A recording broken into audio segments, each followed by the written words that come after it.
முதல் வாசகம் சாலமோனின் ஞான நூலிலிருந்து வாசகம். அதிகாரம் 9. இறைவசனங்கள் 13-18 முடிய.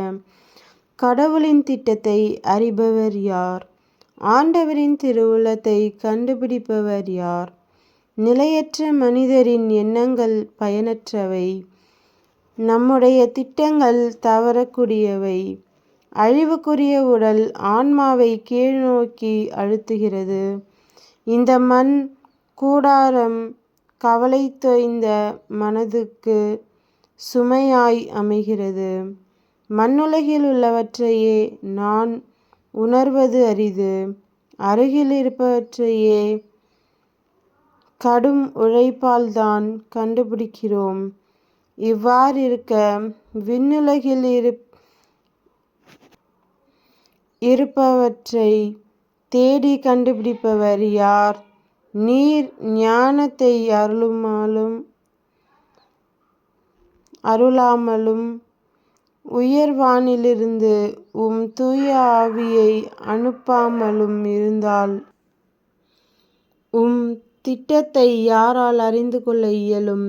இவ்வாறு மண்ணுலகில் வாழ்வோருடைய வழிகள் செம்மைப்படுத்தப்பட்டன.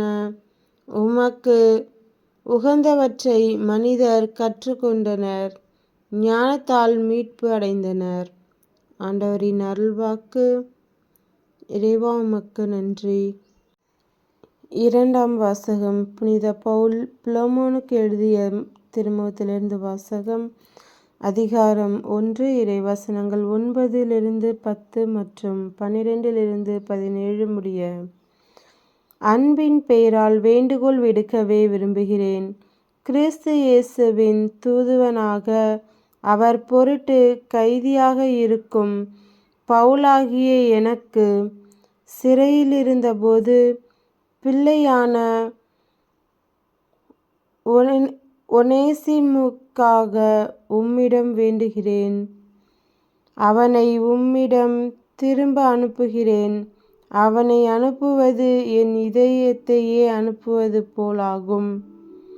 நற்செய்தியின் பொருட்டு சிறையுற்றிருக்கும் எனக்கு உமது பெயரால் பணியாற்ற அவனை என்னிடமே நிறுத்திக்கொள்ள விரும்பினேன்.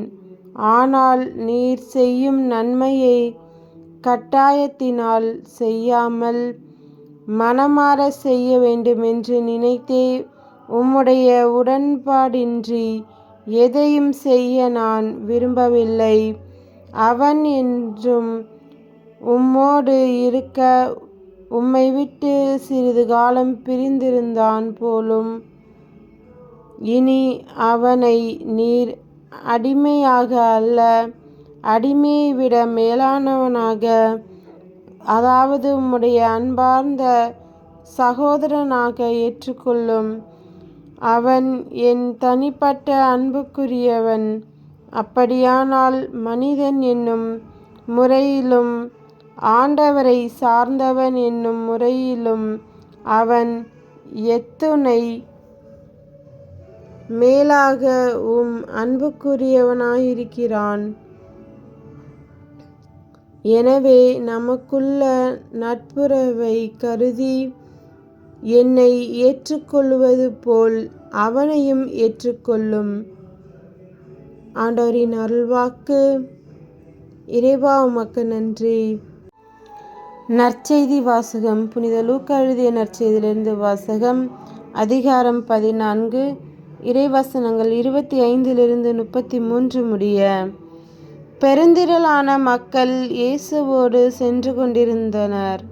அவர் திரும்பி பார்த்து அவர்களிடம் கூறியது: என்னிடம் வருபவர் தம் தந்தை, தாய், மனைவி, பிள்ளைகள், சகோதரர் சகோதரிகள் ஆகியோரையும் ஏன் தம் உயிரையுமே என்னைவிட மேலாக கருதினால் அவர் என் சீடராயிருக்க முடியாது.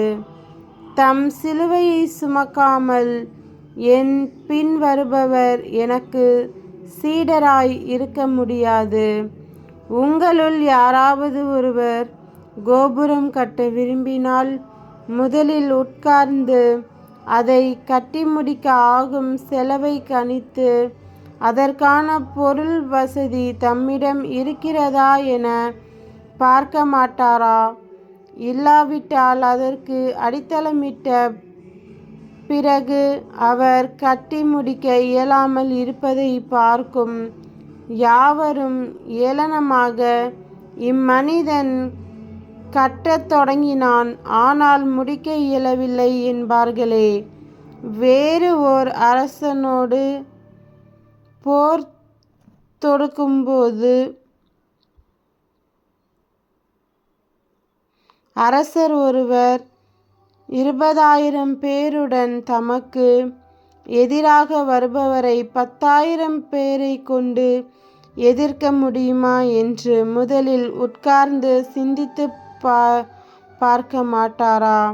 எதிர்க்க முடியாதெனில் அவர் தொலையில் இருக்கும்போதே தூதரை அனுப்பி அமைதிக்கான வழியை தேட மாட்டாரா?